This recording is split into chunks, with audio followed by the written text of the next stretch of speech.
Hello everyone, welcome to our YouTube channel. इस video के अंदर हम सीबीएसई 2021-22 के अंदर जो टर्म टू का मेन एग्जाम हुआ था कंप्यूटर साइंस का, उस पेपर को डिटेल में डिस्कस करेंगे। सेशन 2021-22 अपने आप में ही काफी यूनिक सेशन था, क्योंकि कोविड की वजह से इस सेशन के अंदर आपके पेपर दो टर्म्स के अंदर हुए थे, यानी कि term one and term two. जिसके अंदर टर्म वन के अंदर जो जितना भी पेपर था आपका सारा ही क्या था, एमसीक्यू बेस्ड था। और मोर ओवर जो सिलेबस कवर किया गया था टर्म वन के अंदर, वो क्या था आपका, लगभग मिड टर्म से पहले का सिलेबस था। मोर ओवर अगर मैं बात करूं टर्म टू की, तो टर्म टू के अंदर जितना भी पेपर था वो सारा क्या था आपका, डिस्क्रिप्टिव पेपर था। एंड मोर ओवर जो सिलेबस था आपका, वो क्या था, मिड टर्म के बाद का सिलेबस था। That mean stacks in Python, computer network, database concept, SQL and finally integration of SQL with Python. तो उन बच्चों के लिए ये पेपर काफी इंपॉर्टेंट हो जाता है जिन बच्चों को मिड टर्म के बाद का सिलेबस रिवाइज करना है। तो अगर मैं बात करूं इस पेपर की, तो इस पेपर के अंदर टोटल 13 क्वेश्चन थे, जिसको आपने फर्दर तीन सेक्शन के अंदर डिवाइड किया हुआ था। तो इस वीडियो के अंदर हम हर क्वेश्चन को डिटेल में समझने की कोशिश करेंगे, और साथ में ही उस क्वेश्चन से रिलेटेड जितने भी कॉन्सेप्ट पॉसिबल हो सकते हैं, जो हमारे आने वाले एग्जाम्स के अंदर आ सकते हैं या हमसे पूछे जा सकते हैं, उन रिलेटेड कॉन्सेप्ट्स को भी डिटेल में डिस्कस करेंगे। सो with that note I begin with section A. Section A के अंदर फर्स्ट क्वेश्चन है आपका, आपको एक स्टेटमेंट दे रखी है स्टैक के ऊपर कि stack is a linear data structure which follows a particular order in which the operations are performed. तो आपसे पूछा गया है what is the order in which the operations are performed in a stack. As you already aware, stacks के अंदर operation perform होते हैं on the based of last in first out, that means LIFO. तो last in first out, that means जो element stack के अंदर last में insert हुआ है, that element will be the first element to be popped out. Okay, और इसको आप इस तरह से भी लिख सकते हो, which is FILO, that means first in last out. Okay, इसका मतलब क्या है कि जो एलिमेंट सबसे पहले इंसर्ट हुआ है स्टैक के अंदर, that element will be the last element to be popped out from the stack. Okay, now let's see the second part of it. It is saying name the list method function available in python which is used to remove the last element from a list implemented stack। it is saying कि जैसे अगर हम list की help से stack को implement कर रहे हैं, उस केस में अगर मुझे स्टैक के अंदर से या लिस्ट के अंदर से लास्ट एलिमेंट निकालना है, तो मैं किस मेथड से निकाल सकता हूं। तो for that we have a method which is known as pop method in the list. Okay, now it is saying also write an example using python statements for removing the last element of the list। तो for example इसको अगर मैं list one assume कर लेता हूं और इसके अंदर कुछ एलिमेंट अज्यूम कर लेता हूं, लेट्स से 1 2 3 एंड 5। तो अगर मैंने करा लिस्ट वन और डॉट पॉप, तो इस केस में क्या होगा, एलिमेंट नंबर 5, यानी जो एलिमेंट 5 है वो क्या हो जाएगा आपका, पॉप आउट हो जाएगा। Moreover what you could have done, you could have pass the argument as well. अगर आपने -1 इंडेक्स दिया, तो उस केस में भी सेम फंक्शनैलिटी परफॉर्म होगी। यानी कि पॉप के केस में क्या होता है, अगर आपने आर्ग्यूमेंट पास नहीं किया, तो तब भी क्या करेगा, आपका लास्ट एलिमेंट वो रिमूव कर देगा। अगर आपने इंडेक्स पास कर दिया -1, उस केस में भी क्या करेगा, last element of the list will be remove from the list. Okay, तो आई होप थोड़ा बेसिक आइडिया आपको लगा होगा कि स्टैक के अंदर कौन सा ऑर्डर फॉलो होता है। मोर ओवर कोई एलिमेंट रिमूव करना है आपको स्टैक के अंदर से, स्पेशली लास्ट एलिमेंट को रिमूव करना है, तो उस केस में कौन सा मेथड आप यूज कर सकते हैं। Okay, so with that note let's move on to the next one. Next one is saying expand the following. तो आपको दो नेटवर्क प्रोटोकॉल दे रखे हैं, VoIP एंड ट्रिपल पी, और आपसे पूछा गया है कि क्या इनकी फुल फॉर्म होगी। तो triple P stands for point two point protocol. Okay, more over VoIP stands for voice over internet protocol.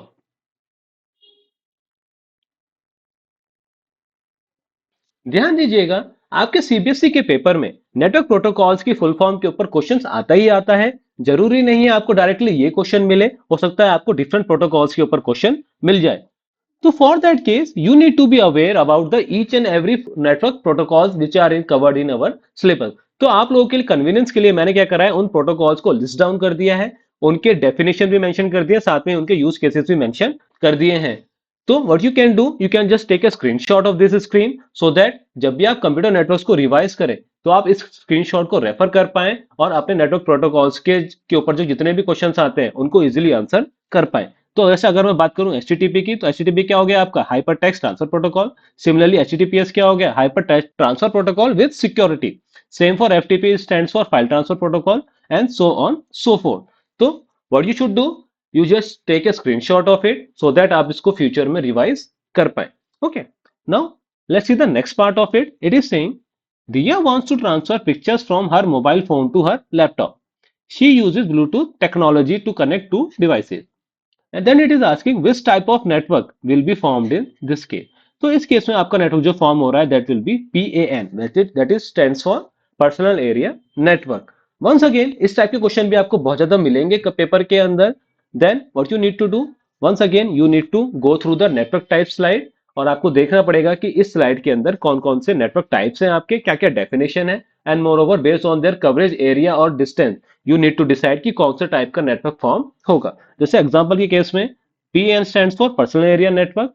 इसकी जो कवरेज एरिया है वो क्या है, 1 से लेकर 10 मीटर की रेंज में. जैसे इसका यूज केसेस क्या हो गया आपका, ब्लूटूथ. जैसे अभी हमारे पेपर के क्वेश्चन के अंदर भी था कि उसमें जो नेटवर्क कनेक्ट किया है किससे कनेक्ट किया है, आपका ब्लूटूथ से कनेक्ट किया है. Moreover in the case of local area network it will be a distance up to 100 meter. तो जनरली कोई कैंपस हो गया, यूनिवर्सिटी का कैंपस हो गया, बिल्डिंग कैंपस हो गया, ये सब क्या जाते हैं आपके लोकल एरिया के नेटवर्क के अंदर आ जाते हैं. देन मैं बात करूं MAN की which is metropolitan area network. उस केस में क्या है आपका, multiple lens across the city हो सकते हैं. जैसे फॉर एग्जांपल सिटी ब्रॉडबैंड हो गया, डिस्टेंस क्या हो गई अप टू 50 किलोमीटर. देन अगर डिस्टेंस मोर देन 50 किलोमीटर है then it will become a part of wide area network. जैसे सबसे बड़ा एग्जांपल क्या है उसका, इंटरनेट. ओके. तो I hope with this two question थोड़ा कंप्यूटर नेटवर्क्स का आपको बेसिक आइडिया लगा होगा, स्पेशली नेटवर्क प्रोटोकॉल्स और नेटवर्क टाइप्स के बारे में. ध्यान दीजिएगा इन दोनों के ऊपर क्वेश्चंस आते ही आते हैं, तो आप लोगों को इन स्लाइड्स का स्क्रीनशॉट लेके उनको अपने पास सेव रखना है सो दैट जब फ्यूचर में आप रिवाइज कर रहे हो स्पेशली पेपर की ड्यूरेशन में, तो आपके लिए काफी कन्वीनियंट रहे इन स्लाइड्स को रेफर कर पाना. एंड उससे क्या कर पाओगे, आप इन टॉपिक्स के ऊपर जो भी क्वेश्चंस आ रहे हैं उनको आप क्या करोगे, इजिली आंसर कर पाओगे. Okay. Now, with that note, let's see the next one. Next one is saying question number 3 is differentiate between the terms attribute and domain in the context of relational data model. That means we are talking about here database terminologies. So, in order to understand it more better, first try to understand what are the different database terminologies we have in our syllabus. तो सबसे पहले क्या होता है आपका table. तो table क्या होती है, आपकी कलेक्शन ऑफ रोज. तो टेबल को आप रिलेशन भी कहते हैं. Then we have a record. Record क्या होती है, सिंगल रो इन ए टेबल, यानी जो भी डाटा रोज है आपकी टेबल के अंदर that is known as a record. Okay. तो रिकॉर्ड के अंदर ध्यान दीजिएगा आपका जो हेडर है वो इंक्लूड नहीं होता. तो अगर मैं इसको ABC टेबल समझूं तो इसके अंदर हेडर कौन कौन से हो गए आपके, टर्म एंड मीनिंग. तो जो टर्म और मीनिंग वाली जो रो है आपकी ये रिकॉर्ड के अंदर कंसिडर नहीं होती. सिमिलरली फील्ड क्या होती है आपकी, single column in A table. तो इस केस में जो एट्रीब्यूट कौन कौन से हो गए आपके, टर्म एंड मीनिंग क्या हो गए, इस टेबल के एट्रीब्यूट्स हो गए. देन डिग्री क्या हो गई, number of columns in A table. तो इस टेबल की अगर मैं बात करूं तो कितने नंबर ऑफ कॉलम्स है हमारे पास, 2 नंबर ऑफ कॉलम्स है. सिमिलरली कार्डिनलिटी क्या हो गई, number of records in A table, that means excluding header. तो अगर मैं बात करूं इस टेबल के अंदर तो इस टेबल के अंदर हमारे पास टोटल कितने रिकॉर्ड्स हैं, 7 रिकॉर्ड है. देन मोर ओवर डोमेन क्या होता है आपका, set of valid values for an attribute. ध्यान दीजिएगा अगर किसी एग्जांपल के अंदर लेट्स से किसी टेबल के अंदर मार्क्स आपका एक एट्रीब्यूट है, तो मार्क्स की रेंज क्या होती है आपकी 0 से लेकर 100. दैट मीन्स उसका डोमेन क्या हो गया आपका 0 से लेकर 100. दैट मीन्स वो एट्रीब्यूट इसी रेंज ऑफ वैल्यूज में से वैल्यू पिक कर सकता है. मोर ओवर की क्या होती है आपकी, एक स्पेशल एट्रीब्यूट होता है जो क्या करता है, आपको अलाउ करता है किसी रिकॉर्ड को यूनिकली आइडेंटिफाई करने के लिए. देन की को क्या करते हो, फर्दर कैटेगरी में डिवाइड कर सकते हो. सबसे पहला candidate key. Then candidate keys भी क्या हो सकती है, फर्दर डिवाइड हो सकती है primary key and alternate keys में. Okay. Now coming back to the question, main question पूछा क्या गया है आपसे कि difference between the terms attribute and domain.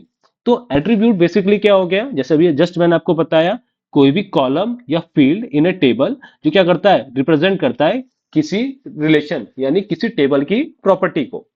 जैसे एग्जांपल के लिए स्टूडेंट टेबल यहां मैंने मेंशन कर रखी है. इसके अंदर कौन कौन से हैं, नेम हो गया, रोल नंबर हो गया, एज हो गया, ये सारे ही क्या हो गए आपके एट्रीब्यूट्स हो गए.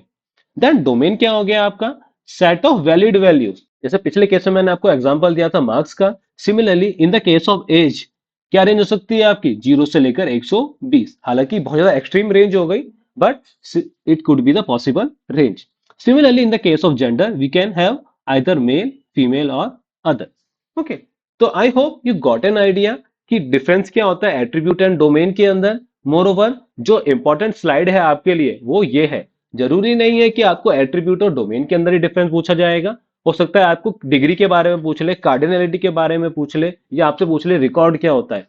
सो for that you must take a screenshot of this slide so that आप उस स्लाइड को फ्यूचर में रेफरेंस कर पाए। Okay, now with that note, let's move on to the next one. Next one is saying question number 4. Consider the following SQL table member. तो table का नाम दे रखा है आपको member in a SQL database club. तो database का नाम क्या है club, और टेबल का नाम क्या है member. और आपसे पूछा गया है assume that required library for establishing the connection between Python and MySQL is already imported in the given Python code. That means जो आपकी लाइब्रेरी होती है mysql.connector वो ऑलरेडी आपने इंपोर्ट कर रखी है अपने पाइथन के प्रोग्राम के अंदर। Okay, then it is saying also assume the data db is the name of the database connection for the table member stored in a database club। ठीक है, तो जो आप कनेक्ट करते हो एसक्यूएल को पाइथन से, तो जो ऑब्जेक्ट बन के आता है उस ऑब्जेक्ट का नाम क्या दे रखा है आपको, db दे रखा है। दैट मीन जब आप कनेक्ट करते हो लाइक दिस mysql connector.connector.connect, और उसके अंदर आप जब चार पैरामीटर मेंशन करते हो अपने, कौन कौन से, होस्ट, यूजर नेम, पासवर्ड और डाटाबेस, वो सारे पैरामीटर क्या कर दिए आपने, पास ऑन कर दिए हैं, और जो ऑब्जेक्ट मिला है आपको उस ऑब्जेक्ट का नाम क्या है, डीबी है। तो ये दोनों काम उसने ऑलरेडी कर रखे हैं प्रोग्राम के अंदर। तो माइस्क्यूएल डॉट कनेक्टर वाला इंपोर्ट वाला, और दूसरा डाटाबेस को कनेक्ट करने वाला, तो ये दोनों काम हमने प्रोग्राम के अंदर ऑलरेडी कर रखे हैं। अब आपको कुछ स्टेटमेंट दे रखी है और आपसे पूछा गया है कि इस कोड का क्या आउटपुट आएगा। तो I what I do, I just do the line numbering of this code so that I will be able to explain what each and every line in this particular code is doing. Okay, since we have already connected the database with SQL, तो हमारा जो object है क्या कर रहा है, cursor object क्या कर रहा है, आपको अलाउ कर रहा है to execute the query with this particular object. तो इस केस में क्या कर रहे हो आप, use club, that means you are selecting this particular database. इसके अंदर क्या है, आपकी टेबल है मेंबर वाली। Then what are you doing? You are executing select star from member where activity equals to 0. That means इस क्वेरी के अंदर, इस ऑब्जेक्ट के अंदर क्या कर रहे हो आप, इस एक रिजल्ट सेट फॉर्म होगा, उस रिजल्ट सेट के अंदर क्या होगा, जितनी भी जिम वाली एक्टिविटी है वो सारा रिजल्ट सेट क्या आ जाएगा हमारे उसके अंदर आ जाएगा। तो कौन कौन सा रिजल्ट सेट आ जाएगा आपका, फर्स्ट ये वाला, फिर ये। Now it is saying R equals to my cursor dot fetch one, यानी कि आर के अंदर क्या डिटेल आ जाएगी आपकी, एक टपल आ जाएगी which will be the first data which is M1001 in the codes. Next क्या है आपका इस केस में, अमीना, एंड फाइनली जिम। तो this will be the data in the case of capital R. Now what is doing, it is for i in range of 2। ठीक है, now क्या, अब ऑलरेडी ये वाला डाटा तो ऑलरेडी एक्सेस हो चुका है। दैट मीन्स जब आप फैच वन करोगे तब क्या होगा आपका, नेक्स्ट ये वाला डाटा फैच होगा एंड देन ये वाला डाटा फैच होगा। तो इस केस में अगर मैं इंडेक्सिंग करूं 0, 1 एंड 2, ठीक है, तो क्या क्या डिस्प्ले कराना है आपको, R of 0 followed by R of 1 and separated by hash. यानी कि आपको क्या करना है, R0 क्या है आपका इस केस में M1002, तो this will be your output. Okay, followed separated by hash, and output क्या है आपका, Prateek. Then in the next line क्या आएगा आपका, M1004 followed by hash and once again separated by Rakesh. तो फैच वन क्या करता है, आपको एक सिंगल टपल देता है। Since you are accessing directly index of this particular element, तो उस केस में क्या होगा, direct value will be printed and this values are separated using hash. तो इस केस में ओवरऑल आउटपुट क्या आएगा आपका, ये this will be the output of our Python code. Okay, तो आई होप आपको बेसिक आइडिया लगाओ क्या कैसे काम हो रहा है। सबसे पहले आप क्या करते हो, मॉड्यूल को इंपोर्ट करते हो, देन आप कनेक्ट फंक्शन की हेल्प से क्या करते हो, डाटाबेस को कनेक्ट करते हो, देन क्या करते हो आप कर्सर ऑब्जेक्ट की हेल्प से एक ऑब्जेक्ट क्रिएट करते हो, कर्सर ऑब्जेक्ट, देन क्या करते हो उससे आप अपनी क्वेरीज को एक्सिक्यूट करते हो। और जब भी आप डीक्यूएल यानी कि सेलेक्ट वाली कमांड एक्सिक्यूट करते हो, तो जो रिजल्ट सेट फॉर्म होता है उस रिजल्ट सेट के अंदर क्या हो जाती है, आपके सारे रिकॉर्ड्स आ जाते हैं। And since you are already fetched one record, तो कर्सर कहां मूव हो जाएगा आपका, नेक्स्ट रिकॉर्ड पे मूव हो जाएगा। एंड देन क्या करा आपने, रेंज लगा के उन दोनों रिकॉर्ड्स क्या कर लिया, फैच कर लिया। फॉर एन एग्जाम्पल अगर यहाँ पे थर्ड रिकॉर्ड भी होता तो उस केस में क्या आ जाती है, आपको एम्प्टी टपल आ जाती, और इस केस में क्या मिलता है आपको, एरर मिलता है, क्योंकि वो एलिमेंट या वो टपल एग्जिस्ट करता ही नहीं है उसके अंदर, वो इंडेक्स एग्जिस्ट करता ही नहीं है। तो आई होप आपको थोड़ा बेसिक आइडिया लगा हो कि कैसे एसक्यूएल इंटीग्रेट हो रहा है पाइथन के साथ, कैसे उसके अंदर आप क्वेरी एक्सिक्यूट कर सकते हो एसक्यूएल वाली। Okay, now let's move on to the next one. Next one is question number 5. It is saying, write the output of SQL queries A to D based on the table vaccination data given below. तो आपको एक table दे रखी है vaccination data की, और आपको कुछ queries दे रखी हैं। तो what we'll do, we'll just see query by query and try to determine the output of this particular query. It is saying, select name, age from vaccination data. That means आपको दो column चाहिए, name and as के। तो अगर मैं यहाँ mention करना चाहूँ, तो what I do, I just take you to the notepad, जहां पे क्या कर रहा हूं मैं, क्वेश्चन नंबर 5 का ए पार्ट कर रहा हूं। तो व्हाट इज सेइंग, क्या क्या डाटा चाहिए आपको, नेम और एज। आपको दो डाटा चाहिए, नेम और age, in the form of a table. Now let's see the condition क्या है टू डिटरमाइन द डाटा। जहां डोज टू क्या होना चाहिए, it should not be not null. यानी कौन कौन सा डाटा होना चाहिए आपका, या तो ये वाला होना चाहिए, ये वाला होना चाहिए, या फिर ये वाला होना चाहिए। ठीक है, ये तीनों डाटा हमारा हो सकते हैं डोज टू के, क्योंकि ये दोनों डाटा क्या हो गए आपके, नल हो गए। और एज क्या होनी चाहिए, ग्रेटर देन 40। तो उस केस में क्या होगा, ये वाला डाटा और ये वाला डाटा आएगा। That mean we have filter down with two records. उस दो रिकॉर्ड्स के अंदर भी क्या डिस्प्ले कराना है आपको, नेम और उसकी एज। तो फर्स्ट केस में क्या आ जाएगा, Harjot with an age of, let's say, 55. Similarly, next would be Shrikant and age would be 43. So this would be the output of the query number A. Now let's see the query number B. It is saying select city, count of star. तो city के अंदर क्या चाहिए आपको, count values चाहिए from vaccination data group by city. तो first of all आप क्या करोगे, पहले सिटी को ग्रुप बाय करोगे। तो दिल्ली कितनी बार आ रहा है आपकी बार, दो बार। मुंबई कितनी बार आ रहा है, दो बार। एंड कोलकाता कितनी बार आ रहा है आपका, एक बार। तो फाइनली आउटपुट क्या आएगा इस केस में, city followed by count of star. Okay, तो उस केस में क्या आएगा, city would be Delhi. Delhi कितनी बार आ रही है आपकी, दो बार। नेक्स्ट क्या है, मुंबई। मुंबई कितनी बार आ रहा है, दो बार। एंड वंस अगेन कोलकाता कितनी बार आ गया आपका, एक बार आगे। तो इस केस में क्या हो गया, ये this will be your output. Now let's see the C part of it. It is saying select distinct city from vaccination data. That mean जितनी जो डुप्लीकेट सिटीज आ रही है उनको क्या करना है आपको, इग्नोर करना है। तो सिंपली क्या करोगे आप, सिटी, कौन कौन सी सिटी आ गई आपके पास, दिल्ली, मुंबई एंड फाइनली कोलकाता। तो आपकी तीन सिटी ही हैं जो क्या हो रही थी, फर्दर रिपीट हो रही थी। Now let's see the next part and the last part. Select maximum of dose 1 and minimum of dose 2. तो क्या करना है आपको, maximum of dose 1 and minimum of dose 2. Okay, तो this will be your output query. तो इस case में क्या आएगा, मैक्सिमम ऑफ डोज 1 क्या हो गई आपकी, ईयर वाइज, फर्स्ट से पहले ईयर वाइज फिल्टर आउट होगा, तो ये क्या हो जाएगी, 2022 01 एंड 01। देन मिनिमम क्या हो गई आपकी इस केस में, 2021 will be the common year. Then based on the month it would be the minimum value, 2021 07 और फाइनली 20। तो this will be your minimum of dose 2। तो ध्यान दीजिएगा, based on the query, that's how you can generate a table और query table. Okay, so with that note, let's move on to the next one. Next one is question number 6. It is saying write the output of SQL queries A and B. तो इस case में क्या दे रखे हैं आपको, दो queries दे रखी हैं based on the two tables, doctor and patient, belonging to the same database. तो एक डाटा बेस के अंदर आपकी दो टेबल हैं, doctor and patient.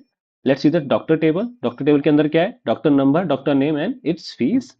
Then patient table के अंदर क्या है, patient number, patient name and admission date and doctor number. Okay, now first statement is select D name यानी doctor name and patient name from doctor natural joint patient. तो सबसे पहले क्या कर रहे हैं आपको, नेचुरल जॉइंट परफॉर्म करना है on these two table. Then only you will be able to select out the data between these two table. Okay, तो कॉमन एट्रीब्यूट कौन सा है आपका, डॉक्टर नंबर। तो based on the doctor number attribute, first of all क्या करोगे आप, common data filter down करोगे। तो उसके अंदर क्या क्या आ रहा है, D1 से लेकर D4 तक, और उसके अंदर क्या आ रहा है, D1 एंड D2 ओनली। तो कौन कौन सी क्वेरी सिलेक्ट होंगी आपकी, एक तो ये वाली और ये वाली। मोर ओवर क्या सिलेक्ट होगा इस केस में, आपकी ये दोनों ही रो सिलेक्ट होंगी। Now I just show you how to perform the natural join of these two table. तो फर्स्ट केस में क्या करोगे आप, you will go to the natural join. तो नेचुरल जॉइन करने के लिए क्या करोगे आप, सबसे पहले फर्स्ट टेबल के जितने भी एट्रीब्यूट्स हैं वो मेंशन कर दीजिएगा। D number, then doctor name, then fees. Okay, in the next table what you need to do, patient number, patient name, and finally उनका एडमिशन डेट। ओके, देन इस case में, नेचुरल जर्नी केस में, आपका doctor number की जरूरत आपको दोबारा नहीं है। क्यों, क्योंकि डॉक्टर नंबर ऑलरेडी आ चुका है। नाउ फर्स्ट केस में क्या करोगे, you will pick the data from the D1। तो D1 क्या है आपका, डॉक्टर का नाम क्या है आपका, D1, और उसका नाम क्या है आपका, अमिताभ। लेट्स से फीस कितनी दे रखी है आपको, 1500। Now based on this doctor what will be the our data. तो पेशेंट का नंबर क्या है आपका, P1, और उसका नाम क्या है आपका, नू। ठीक है, देन एडमिशन डेट क्या है उसकी, 2021 12 एंड 15। ठीक है, सॉरी 25 है। ओके, नाउ नेक्स्ट केस में क्या करोगे आप, पिक करोगे वंस अगेन D1 का डाटा, क्योंकि D1 का डाटा अभी आपका कंप्लीट नहीं हुआ है। और व्हाट यू कैन डू, इसके अंदर ऑर्डर मैटर नहीं करता, तो क्या कर सकते हो आप, D2 का डाटा पिक कर सकते हो। तो D2 के केस में क्या आएगा आपका, D2 अनिकेत। ठीक है, फीस क्या है आपकी, 1000। पेशेंट का नाम क्या है आपका, patient number will be P2, नाम क्या है उसका, Annie. Okay, then next we have 2021 11 and 20। तो this will be the record of D2। Then we will see for the final record. Final record case में क्या आएगा, D1 की value will be same, which is D1 Amitabh, यानी doctor जो table है उससे तो डाटा हमारा सेम ही आएगा, 1500। देन पेशेंट के रिकॉर्ड क्या हो गया आपका, P4, और इस केस में नाम क्या हो गया आपका, हरमीत, एंड डेट क्या हो गई आपकी, 2019 12 और 20। Okay, so this will be the final table after performing the natural join. Now we will see what is the requirement of the question. Question requirement is select D name comma P name.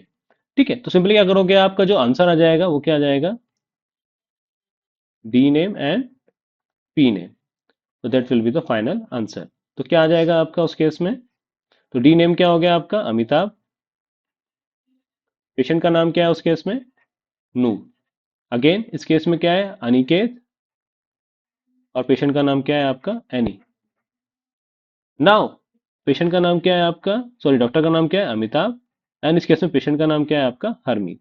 तो this will be our final output of the after performing the natural join. तो हमारा part A will be the completed one. Now it is saying select P name, admission date and fees from patient P, doctor D, जहां पे क्या है, doctor number equals to patient के अंदर जो doctor number है। That means once again it is what is trying to do, it is performing the join operation, equi join. तो equi join के अंदर डिफरेंस क्या रहता है, देन नेचुरल जॉइन क्या रहता है आपका बेसिक डिफरेंस, कि उसके अंदर क्या होगा, आपका एक्स्ट्रा कॉलम भी आएगा। That means what you need to do, you need to write again doctor number in the case of equi join, which is in this case क्या आएगा, D1 D2 एंड D1। तो this will be the equi join operation. ठीक है, इसके अंदर क्या आएगा आपका, जो पेशेंट डॉट डॉक्टर नंबर है वो भी आएगा। ये क्या है आपका, डॉक्टर डॉट डॉक्टर नंबर, यानी कि डॉक्टर टेबल से डॉक्टर नंबर ये है, और पेशेंट टेबल से डॉक्टर नंबर ये है। बाकी कोई डिफरेंस आपका नहीं आएगा। मोर ओवर कंडीशन क्या दे रखी है आपको, जो फीस होनी चाहिए वो क्या होनी चाहिए, ग्रेटर देन 1000। तो ग्रेटर देन 1000 को किसकी है आपकी, डॉक्टर अमिताभ की ही है। तो उस केस में क्या क्या डिफरेंस कराना है आपको, बी के अंदर पेशेंट का नेम, एडमिशन डेट, और फाइनली क्या चाहिए आपको, उसकी फीस चाहिए। ठीक है, जहां पे क्या होना चाहिए, दोनों काम बराबर होने चाहिए। तो फर्स्ट केस में पेशेंट नेम क्या आ जाएगा, नूर। उसकी एडमिशन डेट क्या है, 2021 12 एंड 25। और फीस कितनी है उसकी 1500। Same for Harmit, admission date क्या है आपकी 2019 12 एंड 20। वंस अगेन फीस कितनी है उसकी 1500 है। क्योंकि एक ही डॉक्टर ऐसा है जो हमारा कॉलम मैच कर रहा है D1, और जिसकी फीस भी क्या है आपकी 1000 से ज्यादा है। डॉक्टर D3 और डॉक्टर D4 दोनों की फीस क्या है 1000 से ज्यादा है, लेकिन उनके उनके कोई कॉरस्पॉन्डिंग पेशेंट यहाँ पे मेंशन नहीं है। दैट्स वाई इस केस के अंदर जब इक्वी जॉइन आप परफॉर्म कर रहे हो, सिर्फ होगा क्या है, एक फाइनल टेबल के अंदर क्या होगा, एक कॉलम एक्स्ट्रा ऐड हो जाएगा in place of natural join. ठीक है। तो आई होप इन दोनों क्वेरीज से आपको आइडिया लगा होगा कि आपके एसक्यूएल के अंदर आप कैसे ज्वाइन ऑपरेशन परफॉर्म करते हैं। First of all natural join के केस में क्या करते हैं, एंड देन इक्वी ज्वाइन के केस में क्या काम आप करते हैं। Okay, now with that note let's move on to the next one. Next one is question number 7। It is saying differentiate between candidate key and primary key in the context of relational database model. जैसे मैंने आपको one of the previous question के अंदर भी बताया था कि database terminologies के ऊपर काफी ज्यादा क्वेश्चंस आते ही हैं आपके, एटलीस्ट आपको एक या दो क्वेश्चन डेफिनेटली आपको मिलेगा ही। तो you must refer to that particular slide in once again and again. However, for this question, I'll just take you to the PPT and try to understand the difference between primary key and candidate key. तो किसी भी table के अंदर कोई attribute या set of attributes ऐसे हो सकते हैं जो किसी टपल को यूनिकली आइडेंटिफाई कर सकते हैं। जैसे अगर मैं आपकी क्लास की बात करूं, तो आपकी क्लास में क्या होती है, आपकी स्टूडेंट आईडी होती है, आपका रोल नंबर होता है, आपका आधार नंबर भी मेंशन होता है और नेम भी मेंशन होता है। तो आपकी इस डिटेल वाली टेबल्स के अंदर आपका रोल नंबर भी यूनिक है, स्टूडेंट आईडी भी यूनिक है और आधार नंबर भी यूनिक है। दैट मीन्स अगर कोई आपको ट्रैक करना चाहे, चाहे हो सकता है आपका क्लास में दो तीन बच्चे ऐसे जिनका नाम सेम हो, लेकिन आप किसी बच्चे को यूनिकली ट्रैक करना चाहते हैं या यूनिकली आइडेंटिफाई करना चाहते हैं, तो based on the any of the attributes, इन तीनों एट्रीब्यूट्स में से किसी भी एट्रीब्यूट की किसी भी वैल्यू से क्या कर सकते हो, आप यूनिकली आइडेंटिफाई कर सकते हो। तो दोस एट्रीब्यूट्स जो क्या कर सकते हैं, आपके रिकॉर्ड को या टपल को यूनिकली आइडेंटिफाई कर सकते हैं, those attributes are known as candidate key. Then उन्हीं कैंडिडेट कीज में से आप जो मोस्ट अप्रोप्रिएट वन है उसको अगर आप सेलेक्ट करते हो, तो दैट सेलेक्टेड की इज नोन एज प्राइमरी की। और वो जो बाकी कीज बच गई वो क्या बच गई, आपकी ऑल्टरनेट कीज हो गई। तो इसी एग्जांपल के अंदर अगर मैं बात करूं तो कैंडिडेट की कौन कौन सी है आपकी, सबसे पहले student ID, then roll number and then Aadhaar number. तो for an example let's say मैंने इसके अंदर से स्टूडेंट आईडी पिक कर ली as the most appropriate one to identify the tuple. Then जितनी भी कीज बच गई हैं आपकी कैंडिडेट कीज, वो सारी क्या हो जाएंगी, आपकी ऑल्टरनेट कीज हो जाएंगी। तो किसी पेपर के अंदर आपसे पूछा गया था कि ऑल्टरनेट की का कॉन्सेप्ट समझाइए, किसी पेपर के अंदर पूछा जाता है आपसे कैंडिडेट की का कॉन्सेप्ट समझाइए, और किसी पेपर में आपसे पूछ लिया कि with the help of an example differentiate between candidate key and primary key. तो प्राइमरी की कैंडिडेट की के ऊपर काफी क्वेश्चंस आते ही हैं। आपसे क्या कर दिया जाएगा, एक टेबल दे दी जाएगी और टेबल में पूछ लिया जाएगा कि इसमें से आप कैंडिडेट की फाइंड आउट करो या प्राइमरी की फाइंड आउट करो। तो जो भी डाटा यूनिक है, जो भी एट्रीब्यूट यूनिक है आपका, वो क्या हो जाएगा, पॉसिबल कैंडिडेट की हो जाएगा। और उसी की के अंदर से क्या कर सकते हो, आप एक प्राइमरी की सेलेक्ट कर सकते हो, और बाकी जितनी भी कीज बच गई आपकी वो क्या हो जाएंगी, ऑल्टरनेट कीज हो जाएंगी। ओके, तो आई होप आपको बेसिक आइडिया लगाओ कि डाटाबेस के अंदर कैंडिडेट कीज होती क्या है, देन प्राइमरी की और ऑल्टरनेट कीज के अंदर क्या डिफरेंस होता है। ओके, तो with that note let's see the other part of question number 7। It is saying consider the following table player. तो आपको एक टेबल दे रखी है प्लेयर नाम से, जिसके अंदर प्लेयर नंबर दे रखा है, उनका नाम दे रखा है और उनका स्कोर दे रखा है। ओके, देन क्या क्वेश्चन पूछा है आपसे, identify and write the name of the most appropriate column from the given table player that can be used as primary key. तो आपको टेबल के अंदर से ये बताना है कि इस किस टेबल के अंदर से आप किस एट्रीब्यूट को प्राइमरी की सेलेक्ट कर सकते हो। तो first of all we need to figure out कि कौन कौन से एट्रीब्यूट्स ऐसे हैं जो आपके यूनिक हैं। तो इस केस में आपके player number, name and score, सारे ही एट्रीब्यूट्स क्या है, यूनिक है, यानी कि कोई भी डाटा क्या हो रहा है, किसी भी एट्रीब्यूट के अंदर रिपीट नहीं हो रहा। However player number is the only appropriate column here, जो क्या हो सकता है आपका प्राइमरी की ऐसे कंसिडर किया जा सकता है। क्यों, क्योंकि हो सकता है लेटर ऑन कोई नेम आपका हो जाए, सिमिलर नेम का प्लेयर मिल जाए, मोर ओवर उनका स्कोर भी क्या हो सकता है, सिमिलर हो सकता है। तो in that case player number यानी कि जो उनकी रैंकिंग है या उनका रोल नंबर है, that will be considered as a most appropriate column for the primary key. Okay, now let's see the next one. तो प्राइमरी कौन सी हो गई आपकी, p number. Now let's see the next one. It is saying define the term degree in the relational data model. तो आपसे बोला गया है कि रिलेशन डाटा मॉडल के अंदर डिफाइन द टर्म डिग्री। जैसे मैंने आपको one of the previous question के अंदर बताया था, डिग्री क्या होती है आपकी, number of attributes in a table. Okay, या रिलेशन क्या होती है आपकी, डिग्री। ओके, तो ये क्या हो गया आपका, number of attributes. Then it is saying what is the degree of the given table player. तो अगर मैं बात करूं कितने नंबर ऑफ एट्रीब्यूट्स हैं, तो 3 एट्रीब्यूट्स हैं। तो इस केस में हमारे पास डिग्री कितनी हो गई, 3 हो गई।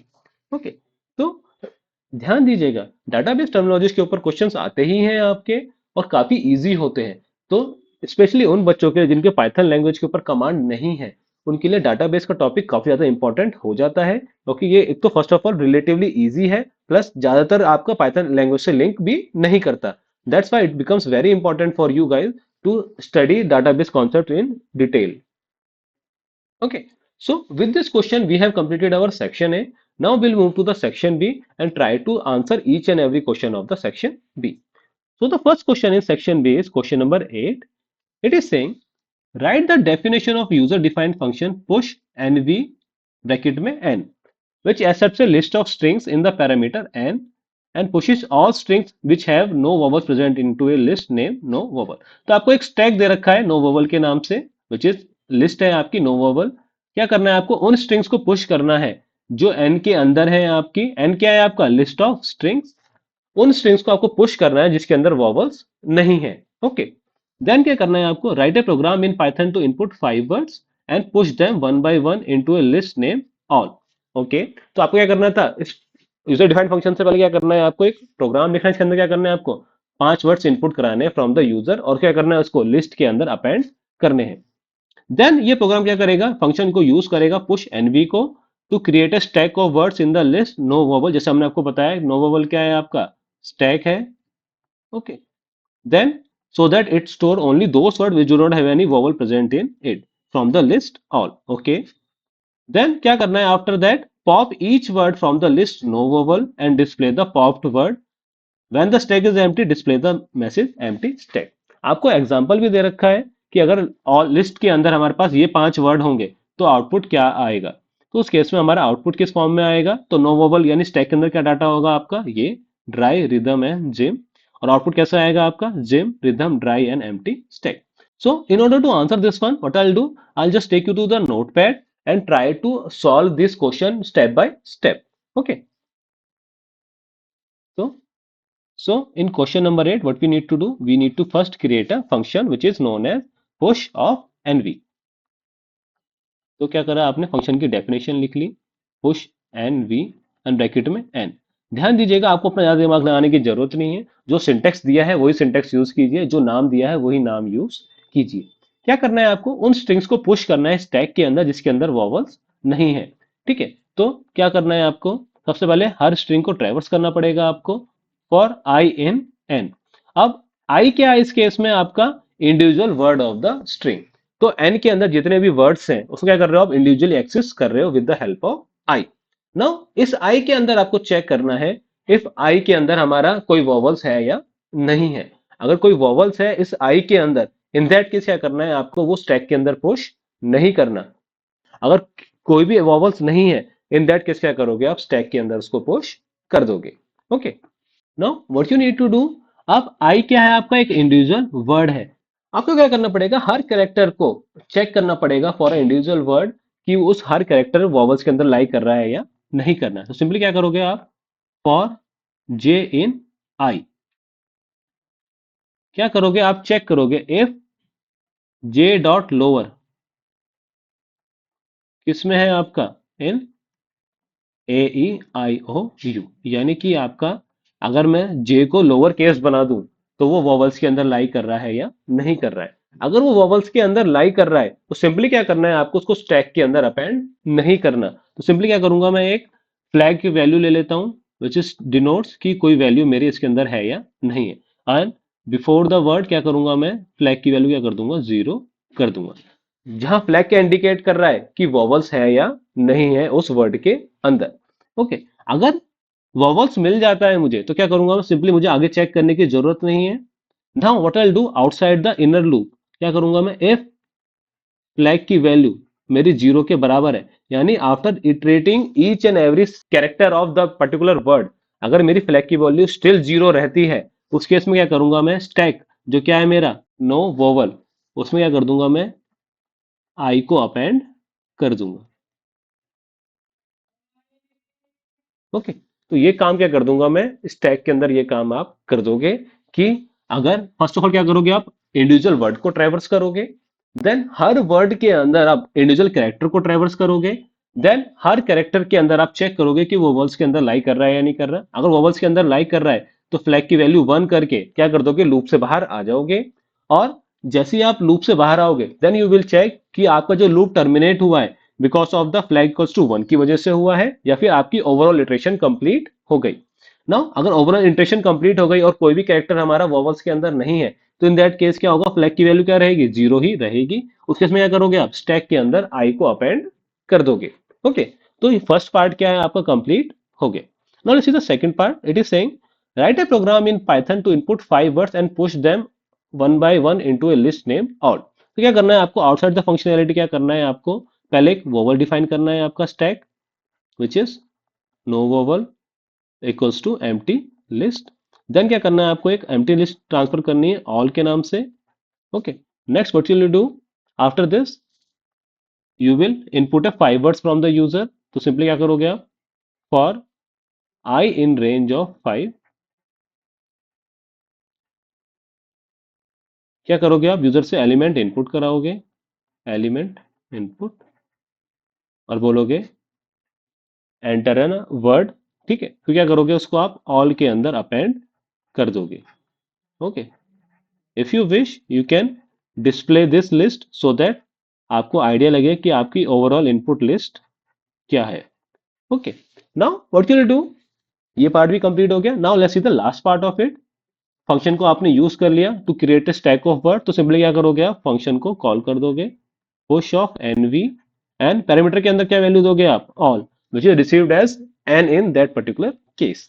Now, once we call the function push nv, then next what we will do, we need to pop each word from the list no vowel and display the pop word. तो simply क्या करना है आपको, function call करना है pop nv, and once again क्या करना है आपको, मैं फंक्शन डेफिनेशन यहाँ पे लिख देता हूँ, that will be decided.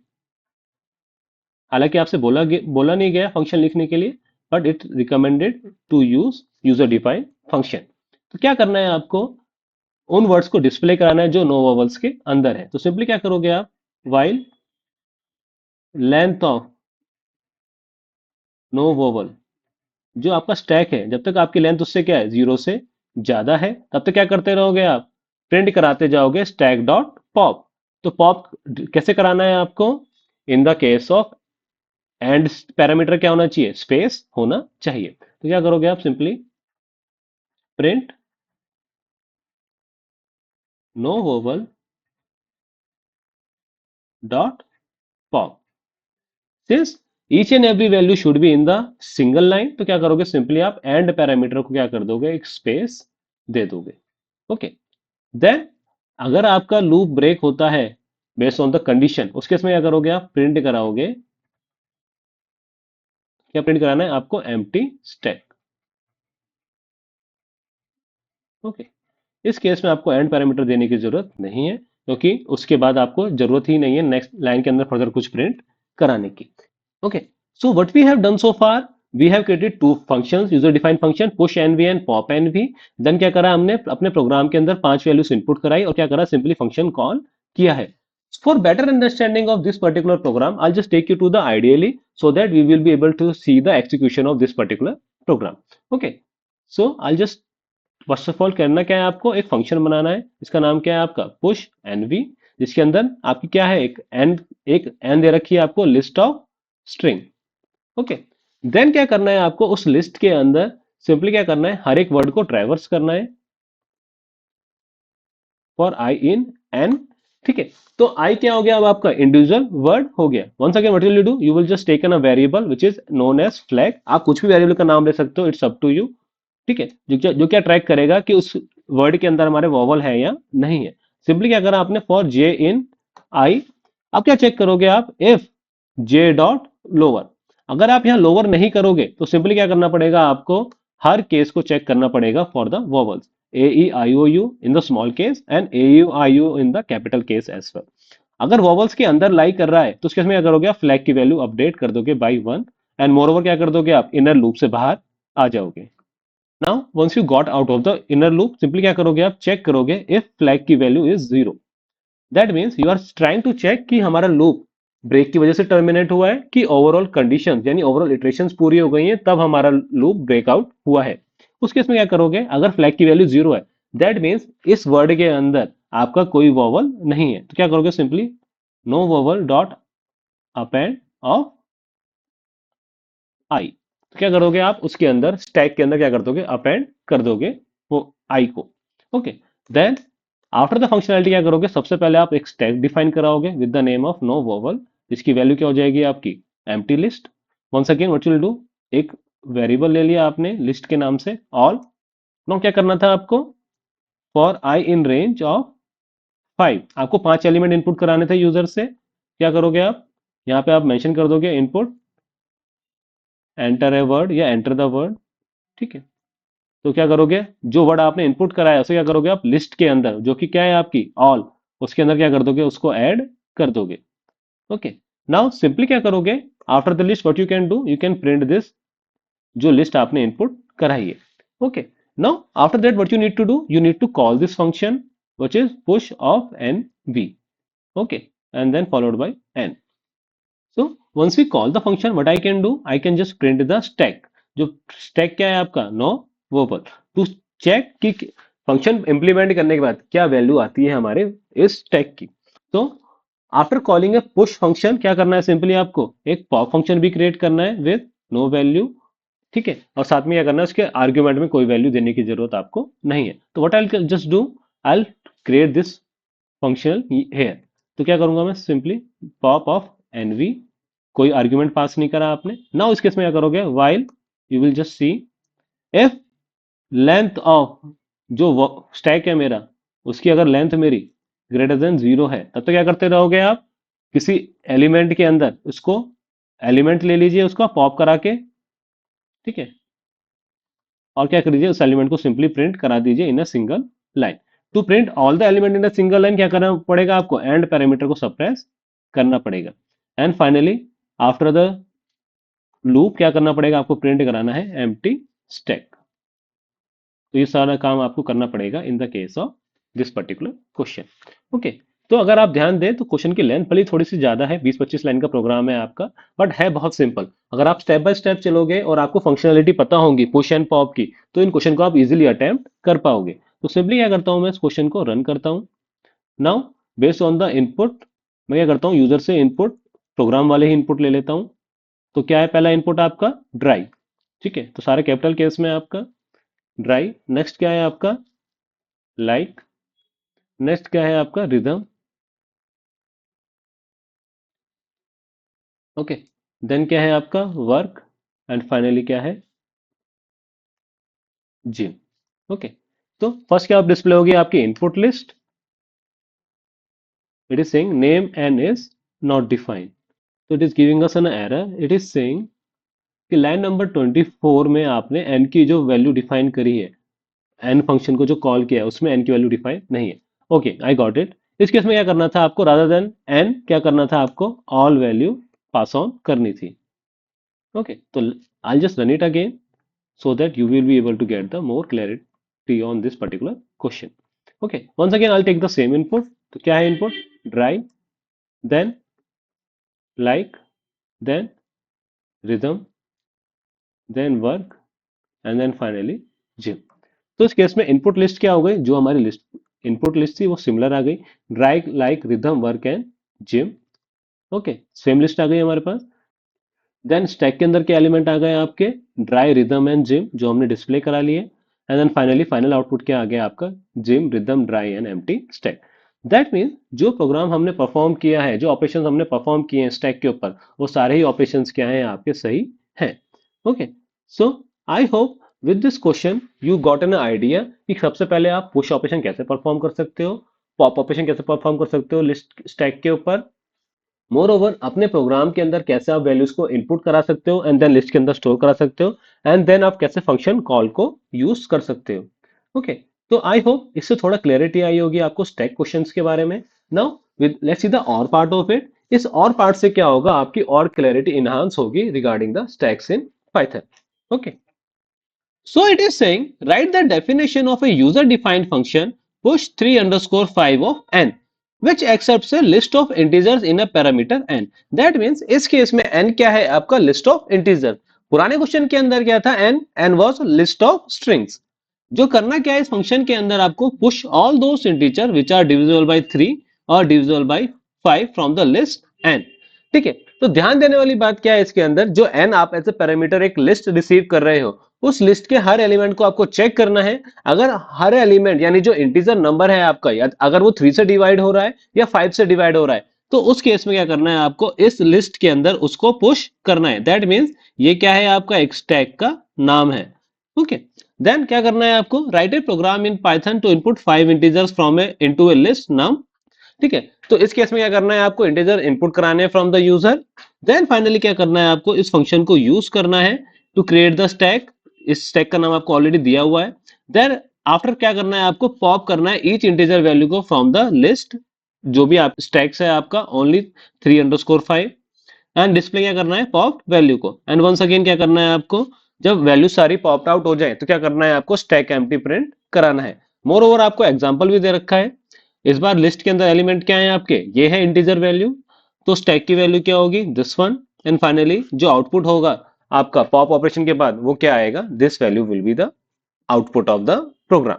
Okay, तो अगर आप ध्यान दें तो दोनों क्वेश्चन क्या है, काफी हद तक सिमिलर है। तो अगर आपको पहला क्वेश्चन क्लैरिटी आ गई होगी तो इस क्वेश्चन को आप इजीली अटेम्प्ट कर पाओगे।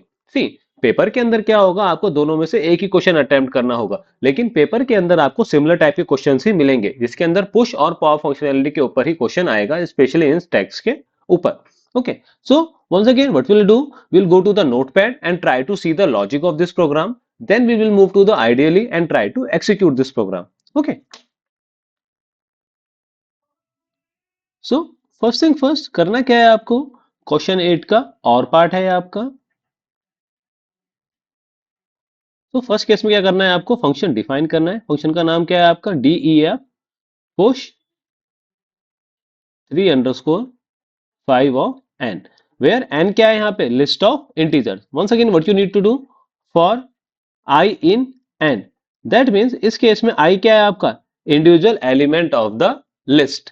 Now for each element of the list आपको चेक करना है कि वो 3 से डिविजिबल है या नहीं है।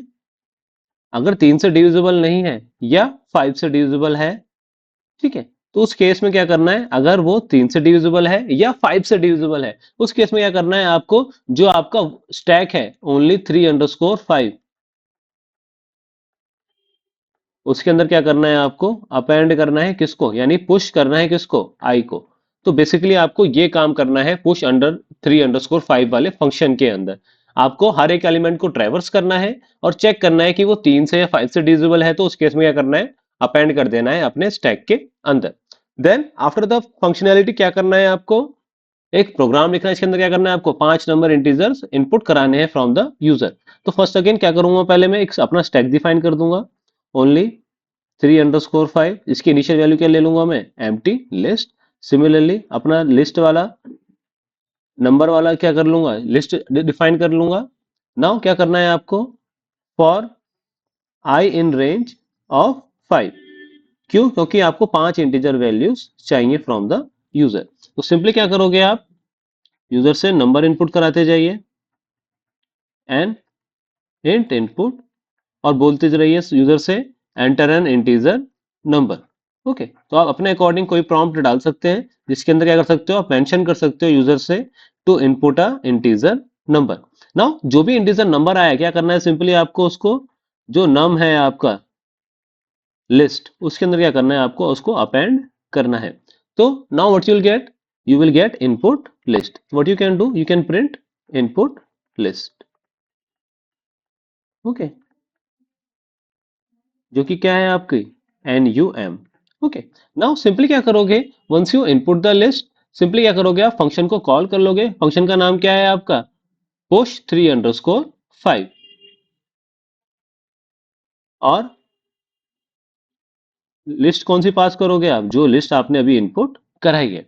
Then after the calling of this functionality क्या करोगे आप, स्टैक को इनपुट या स्टैक को क्या कर सकते हो आप, प्रिंट करा सकते हो। तो स्टैक की वैल्यू क्या है आपकी, ओनली 3_5। नाउ आफ्टर दैट क्या करना है आपको, पॉप फंक्शन यूज करना है। हालांकि आपसे बोला नहीं गया क्वेश्चन के अंदर कि आपको पॉप फंक्शन यूज करना है, तो सिंपली क्या करोगे आप, यहाँ पे एक पॉप फंक्शन डिफाइन कर दोगे। And similar to the previous question, यहाँ पे भी क्या करोगे आप, वाइल जब तक आपकी लेंथ किसकी, स्टैक की, ओनली 3_5 क्या है, ग्रेटर देन 0 है, तब तक क्या करना है आपको, किसी एलिमेंट के अंदर पॉप करते रहिए from the stack.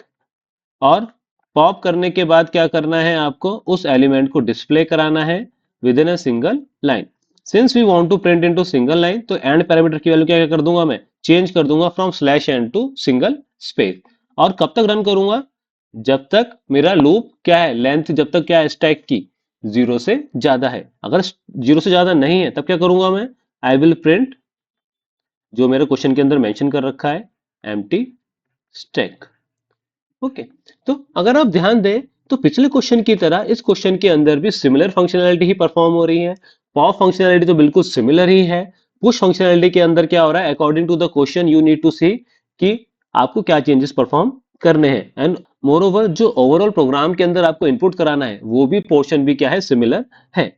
Okay, now once again what will do, will move to the IDLE and try to execute this one.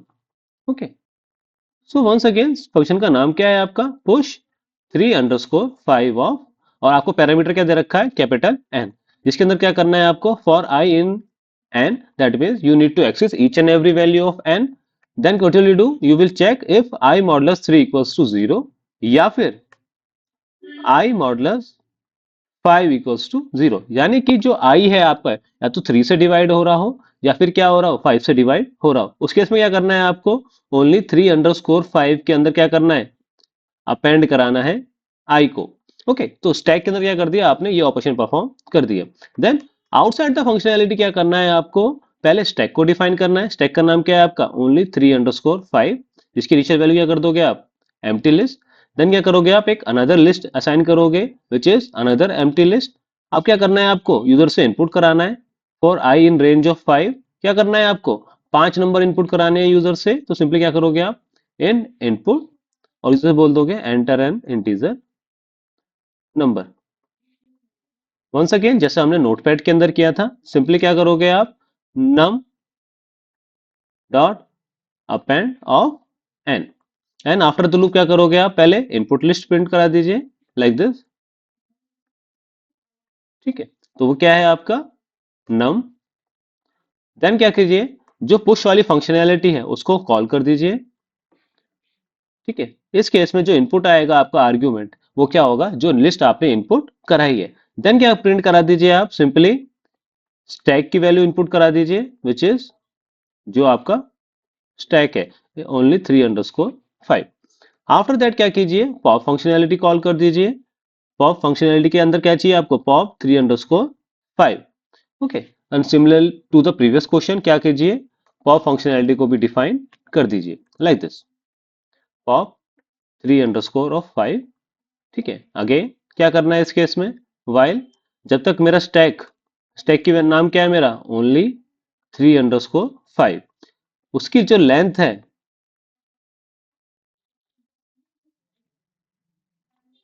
Greater than 0 है, तब तक क्या करना है आपको, पॉप करना है एलिमेंट को, कैसे, ओनली 3_5 डॉट पॉप, और क्या करना है, उसको प्रिंट कराना है in a single line. Single line में प्रिंट कराने के लिए विद स्पेस वैल्यू क्या करोगे, एंड पैरामीटर की वैल्यू क्या दे दोगे आप, स्पेस दे दोगे। And once again outside the loop with the else condition क्या करोगे आप, प्रिंट करा दोगे empty stack. Okay, so this is our required program. So once again what I'll do, I'll just run this one. No, no, let me close this one and run it again. So let me see it. Now it is asking for the number. Once again, what I'll do, I'll just take the same input which has been given in the question.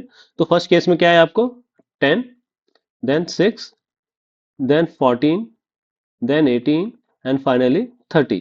तो जो input list है वो क्या हो गई आपकी 10, 6, 14, 18 and 30. Stack के अंदर क्या आ गया 10, 6, 18 एंड 13 एंड आउटपुट क्या आ गया आपका दिस वन आउटपुट आ गया.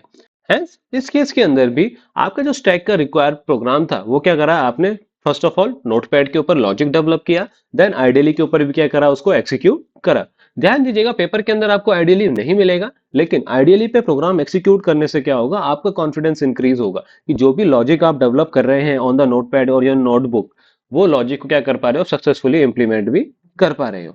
Okay, so I hope with these two questions you got a great knowledge about the push and pop functionality in the stack. Now let's see the next one.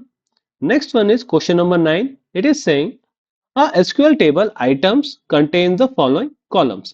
तो कोई table है आपकी items के नाम से, उसके अंदर ये सारे एट्रीब्यूट्स हैं आपके पास, item number, item name, quantity, price, discount. Write the SQL command to remove the column discount. तो क्या करना है आपको इसमें ऑल्टर टेबल कमांड की हेल्प से. तो ऑल्टर टेबल कमांड क्या करता है आपका अलाउ करता है to change the structure of the table. तो ऑल्टर टेबल की कमांड की हेल्प से क्या करना है आपको ये जो कॉलम है आपका डिस्काउंट इसको क्या करना है आपको रिमूव करना है. So in order to answer this one first of all you need to be aware कि सिंटेक्स क्या है आपका ऑल्टर टेबल का. तो if you wish you can see it here. तो सिंटेक्स क्या है आपका alter table and the name of the table. Then finally drop as a keyword will be use and finally जिस एट्रीब्यूट को आप drop करना चाहते हो उस एट्रीब्यूट का नाम. तो अगर मैं बात करूं अपने क्वेश्चन की तो क्वेश्चन के अंदर क्या करना है आपको ऑल्टर टेबल. नाउ इस केस में टेबल का नाम क्या है आपका आइटम्स. ठीक है, देन करना क्या है आपको ड्रॉप यूज करना है. तो you can use either in small case और कैपिटल केस और एनी केस यू वांट. इससे कोई फर्क नहीं पड़ता एसक्यूएल क्वेरी के ऊपर, क्योंकि एसक्यूएल क्वेरी क्या होती है आपकी केस इनसेंसिटिव होती है. देन जिस कॉलम को आपको ड्रॉप करना है एट्रीब्यूट का नाम, तो वो क्या है आपका इस केस में डिस्काउंट. ओके, तो this is the required query of the our question. तो simply with the help of alter table command what you can do you can drop a column from the table. Okay, now let's see the next part of it. It is saying categorize the following SQL commands into DDL and DML. तो अगर मैं बात करूं DDL की तो DDL के हमारे पास 3 measures command आती हैं create, alter and drop.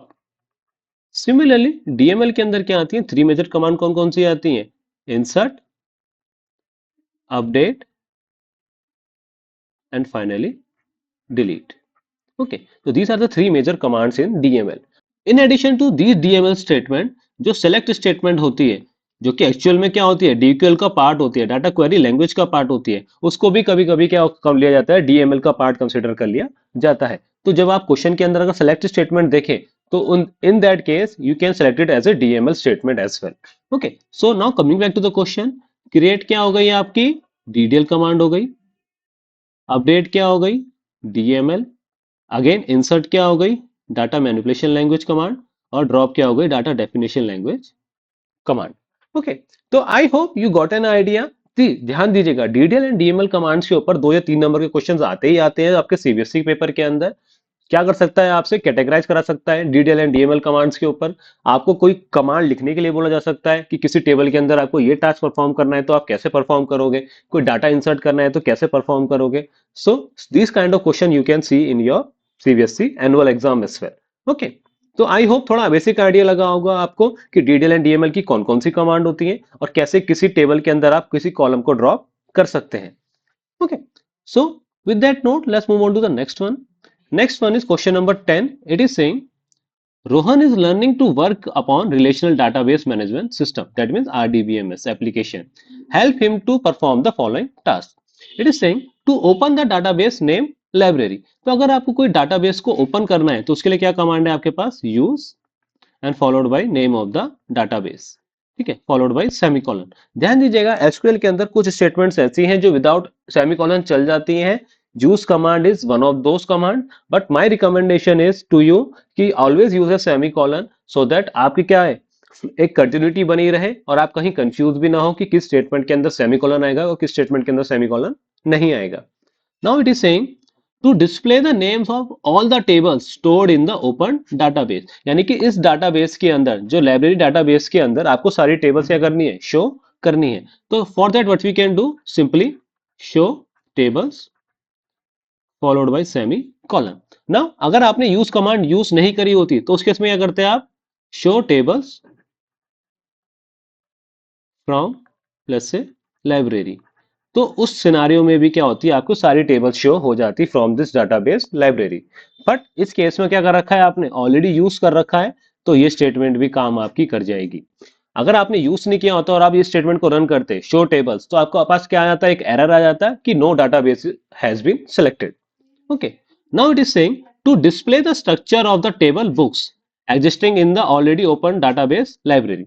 That means it is saying कि एक टेबल है आपकी इस डाटाबेस के अंदर, क्या करना है आपको, उसका स्ट्रक्चर डिस्प्ले कराना है। तो for that what we can do, describe followed by books followed by semicolon, or in the place of describe what you can write DESC, which is also short form for the describe, and then finally book का नाम। ध्यान दीजिएगा, SQL के अंदर select statement के अंदर जब आप ऑर्डर बाय क्लॉज यूज करते हो तो DESC also stands for descending, hence it is generally recommended to use describe for displaying the structure of the table. Okay, so I hope with this question you got an idea कि SQL के अंदर जो और commands हैं आपकी, उनको कैसे आप यूज कर सकते हो। Now, with this question, we have completed our section B as well. Now, we will move to the section C and try to see the each and every question of section C. Now, first question in section C is question number 11. It is saying, write SQL queries for A to D based on the tables passenger and flight. तो आपको दो table दे रखी है, passenger and flight, और आपको उस basis के ऊपर क्या करना है, क्वेरी लिखनी है। सी ध्यान दीजिएगा, अभी तक क्या कर रहे थे आप, डीबीएमएस के अंदर क्वेरीज का आउटपुट जनरेट कर रहे थे। Now what you need to do, you need to do the reversing of the task, यानी कि आपको बेस्ड ऑन द आउटपुट क्या करना है, क्वेरी जनरेट करनी है कि अगर आपको ये आउटपुट चाहिए तो उसके लिए क्या क्वेरी आप जनरेट करोगे। Okay, so let's see the first part of it. It is saying write a query to change the fare to 6000 of the flight whose flight number is F104। That means table flight के अंदर क्या करना है आपको, जो flight number F104 है उसका क्या करना है, फेयर चेंज करना है फ्रॉम 4500 टू 6000। ओके, तो in order to do so first of all you need to be aware कि किसी टेबल के अंदर अगर आपको डाटा अपडेट करना है तो उस केस में आप अपडेट स्टेटमेंट कैसे यूज कर सकते हो। तो first of all you need to be aware about the syntax of update command in SQL. तो बेसिकली अगर मैं बात करूं तो सबसे पहले क्या करना पड़ता है आपको, update, then name of the table, then जिस एट्रीब्यूट की वैल्यूज को आप सेट करना चाहते हो, अगर एक एट्रीब्यूट है, दो है, तीन है, चार है, या so on so fourth. More over her case में क्या करना पड़ेगा आपको, वेयर कंडीशन लगानी पड़ेगी। ध्यान दीजिएगा, वेयर कंडीशन लगाना बहुत ही जरूरी है, वरना क्या होगा, उस एट्रीब्यूट के हर रोज में क्या हो जाएगी, वैल्यू चेंज हो जाएगी। अगर आपने वेयर कंडीशन नहीं लगाई, दैट मीन्स अगर आपने अपने रिकॉर्ड्स को फिल्टर डाउन नहीं किया फॉर द स्पेसिफिक रोज, तो उस केस में क्या होगा, उस एट्रीब्यूट की सारी वैल्यूज क्या हो जाएंगी, चेंज हो जाएंगी। So coming back to this one, what we need to do, update, table का नाम क्या है आपका, फ्लाइट, क्या करना है आपको, सेट, क्या करना है, फेयर इक्वल्स टू, कितना करना है आपको, 6000। नाउ कंडीशन क्या है, वेयर, आपको कंडीशन मेंशन कर रखी है already, F number equals to क्या हो जाएगा आपका, F104 followed by semi colon. तो ध्यान दीजिएगा, किसी भी क्वेरी को लिखने के लिए आपको उसको सिंटेक्स पता होना चाहिए। अगर आपने सिंटेक्स में गलती करी तो ऑब्वियसली क्या होगा, आपके कुछ मार्क्स डिडक्ट कर लिए जाएंगे। Okay, now let's see the B part of it. It is saying write a query to display the total number of male and female passengers. तो क्या बताना है आपको कि कौन कौन कितने number of male and female passengers है हमारे पास इस टेबल के अंदर। तो सिंपली अगर मैं बात करूं, उस टेबल का आउटपुट किस तरह से होना चाहिए आपका, जेंडर और उनका काउंट। तो काउंट के लिए जनरली बेसिकली क्या करते हो आप, एग्रीगेट फंक्शन यूज करते हो which is count of star. तो क्या आना चाहिए आउटपुट आपका, for male it should be two values and for female it should be two values। okay, so in order to get this output how can you write the query, so simply पहले क्या करना पड़ेगा आपको, इन दो attributes का नाम लिखना पड़ेगा। देन क्या करना पड़ेगा आपको, ग्रुप बाय करना पड़ेगा विद जेंडर।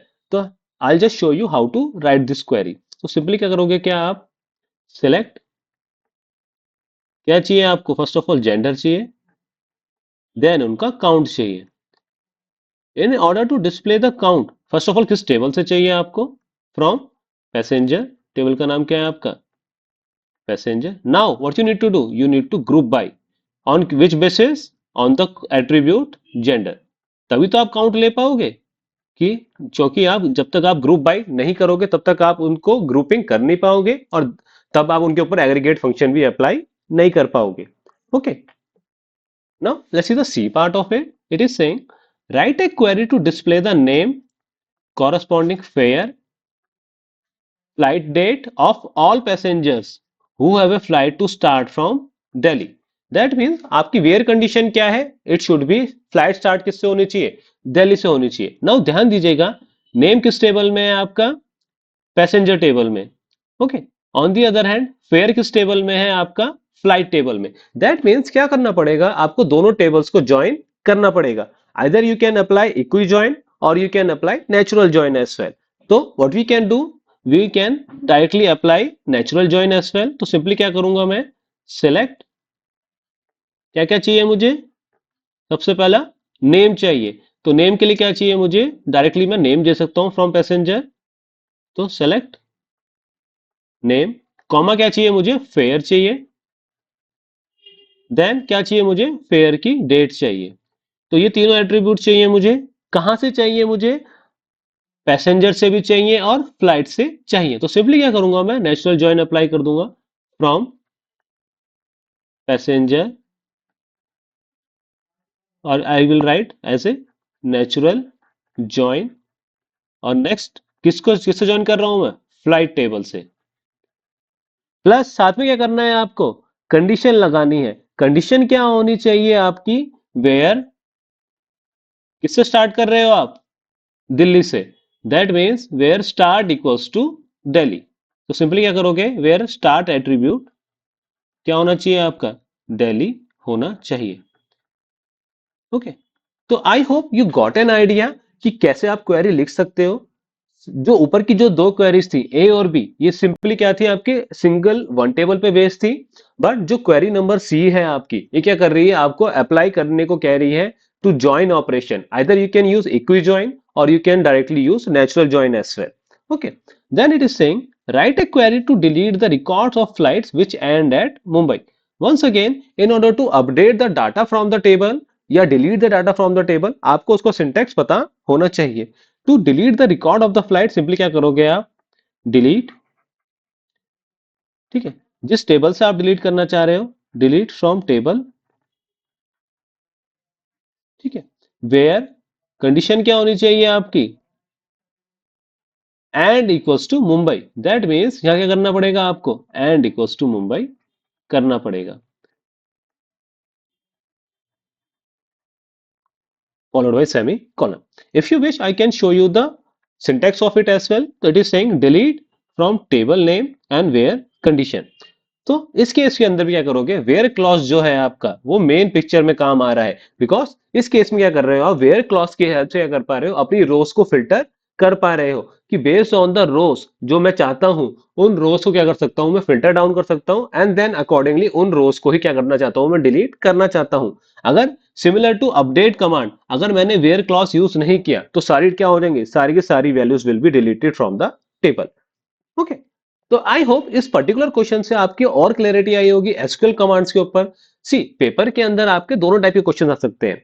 फर्स्ट, आपसे पूछा जा सकता है कि बेस्ड ऑन द क्वेरी आप उस क्वेरी का आउटपुट लिखिए, या फिर based on the required output आप उसकी क्वेरी लिखिए। तो आपको दोनों टाइप के क्वेश्चंस की ही प्रैक्टिस करनी पड़ेगी। Okay, so with that note, let's move on to the next question। Next question is question number 12। It is saying differentiate between bus topology and tree topology। Also write one advantage of each of them। तो सबसे पहले बस topology होती क्या है, इसके अंदर क्या होता है, आपका एक मेन केबल होता है, उस मेन केबल से क्या होती है आपकी कंप्यूटर नोट्स कनेक्टेड होती हैं। ओके, तो दिस इज बेसिकली बस topology. On the other hand, tree topology क्या होती है, आपकी ट्री लाइक स्ट्रक्चर होता है, जिसके अंदर क्या होती है आपकी डिफरेंट डिफरेंट ब्रांचेस होती हैं। ओके, तो okay, like this. So for your convenience, I have already listed down the difference between bus and tree topology. What I'll do, I'll just walk you through each and every difference so that आपको clarity आए difference between bus and tree topology. तो जैसे मैंने आपको बताया structure के case में क्या होता है आपका जितनी भी डिवाइसेस होती हैं वो किससे कनेक्टेड होती हैं आपकी सिंगल सेंट्रल केबल से जिसको आप क्या करते हो बैकबोन केबल भी कहते हो। On the other hand tree topology अंदर क्या है आपका हायरार्किकल स्ट्रक्चर है जहां पे क्या होती है मल्टीपल ब्रांचेस होती हैं जिसके अंदर जो इंडिविजुअल ब्रांच है वो क्या हो सकती है कोई भी बेसिक टोपोलॉजी यूज कर सकती है चाहे स्टार हो रिंग हो या बस टोपोलॉजी हो। अगर मैं बात करूं कॉम्प्लेक्सिटी की तो बस टोपोलॉजी का जो लेआउट है वो क्या है कंपेरेटिवली सिंपल है। ऑन दी अदर हैंड जो ट्री टोपोलॉजी का है वो क्या है थोड़ा कॉम्प्लेक्स हो जाता है because of the hierarchical branching. Obviously जो कॉस्ट है वो क्या है आपकी लेस है इन the case of bus topology क्यों क्योंकि आपको जनरली एक बैकबोन वायर ही चाहिए। On the other hand in case of tree topology ये क्या हो जाती है आपकी कॉस्टली हो जाती है क्योंकि आपको क्या चाहिए बहुत सारे नेटवर्क डिवाइसेस चाहिए आपको बहुत सारी केबल्स चाहिए। ऑन दी अदर हैंड अगर बात करूं परफॉर्मेंस की तो ये क्या है आपकी स्लो है क्योंकि सारा लोड कर रहे हैं सेम केबल को ही शेयर कर रहे हैं। ऑन दी अदर हैंड इस केस में क्या है परफॉर्मेंस आपकी बेटर है क्योंकि जो लोड है वो क्या हो रहा है आपका डिफरेंट अक्रॉस जो ब्रांचेस है यहाँ पे उसमें क्या हो रहा है शेयर हो रहा है। नाउ सबसे बड़ा जो डिसएडवांटेज है वो है बस टोपोलॉजी का ये। तो if we talk about disadvantage this is one of the biggest disadvantage of bus topology कि अगर मेन केबल फेल होता है आपका तो एंटायर नेटवर्क क्या हो जाएगा आपका डाउन हो जाएगा इन the case of bus topology. However जो बस टोपोलॉजी का डिसएडवांटेज है वही क्या है ट्री टोपोलॉजी का क्या है एडवांटेज है। तो क्या एडवांटेज है इसका अगर एक ब्रांच फेल भी होती है तो खाली वही ब्रांच अफेक्टेड होगी पूरा नेटवर्क के ऊपर कोई इंपैक्ट नहीं आएगा। तो ध्यान दीजिएगा अगर ट्री टोपोलॉजी के अंदर जैसे मैंने आपको क्वेश्चन के अंदर बना के भी दिखाया था अगर ये वाली ब्रांच इफेक्ट होती है तो ये वाली नोड आप क्या हो जाएगी आपकी आउट ऑफ द नेटवर्क हो जाएगी लेकिन बाकी का जो स्ट्रक्चर है वो मेंटेन रहेगा। ओके सिमिलरली इसके अंदर क्या है डिफिकल्ट टू एक्सपेंड है क्योंकि लिमिटेड क्या है आपकी केबल लेंथ है। ऑन द अदर हैंड इस केस में क्या है आप इजी टू एक्सपेंड है तो ये क्या हो गया one of the another advantage हो गया ऑफ ट्री टोपोलॉजी। ओके तो इस केस के अंदर क्या है आपके स्मॉल नेटवर्क्स के लिए यूज करा जा सकता है टेम्परेरी सेटअप के लिए यूज कर सकता है।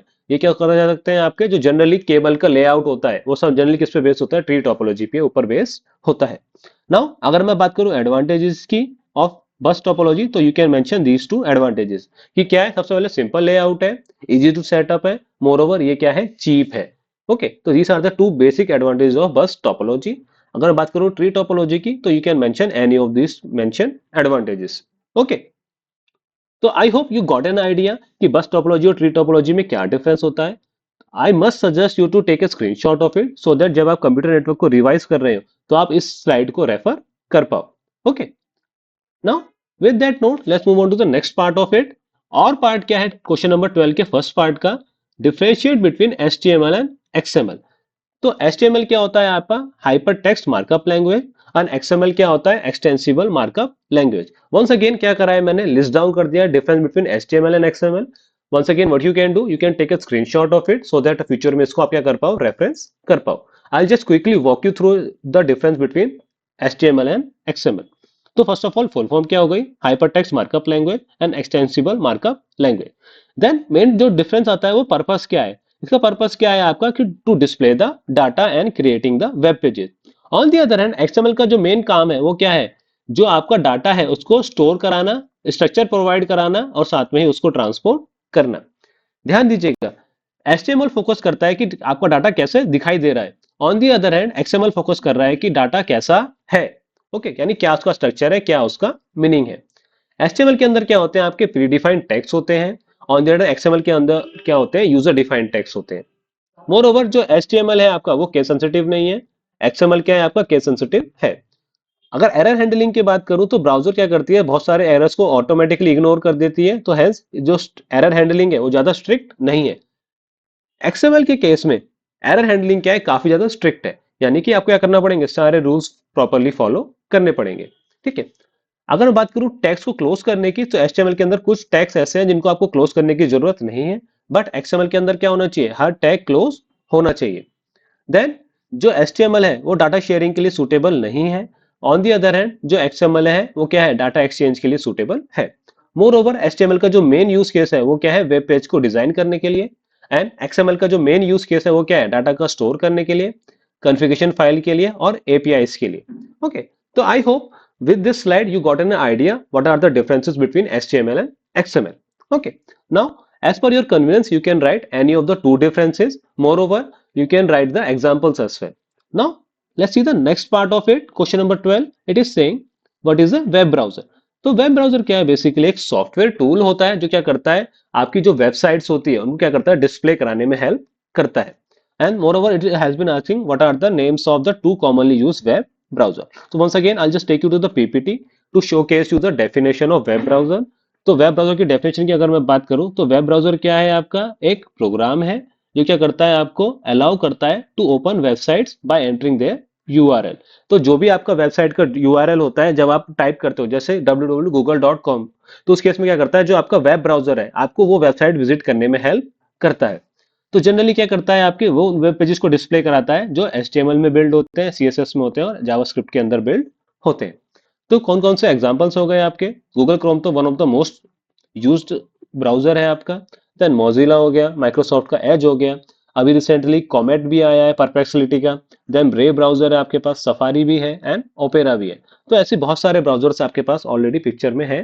तो आप what you can do, you can just pick an any of those two and write down in your exams. Then basically just for your knowledge purpose you need to be aware कि browser काम करता क्या है।